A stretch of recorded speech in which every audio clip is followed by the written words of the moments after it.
বর্ষামুখর দিনে মা রান্না করেছে খিচুড়ি, সাথে পোস্ত দিয়ে আলুর দম। ও মানে আর সাথে এই পটল ভাজা। আর খিচুড়ির মধ্যে দেখতে পাচ্ছ বাদাম, কাজু, কিশমিশ, কত কিছু। প্রথমে একটু খিচুড়িটা ট্রাই করে দেখা যাক কেমন লাগে, সাথে আবার বিনস। ও প্রথমে একটু খিচুড়িটা খেয়ে দেখা যাক।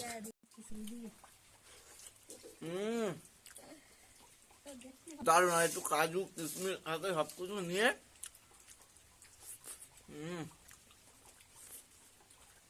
যা হয়েছে না, এরকম খিচুড়ি এক দুতলা উঠে যাবে, কোনো কথা হবে না। এরকম পোস্ত দিয়ে আলুর দম ও একটু নিয়ে একটু সুন্দর করে মাখিয়ে চলো খাওয়া যাক।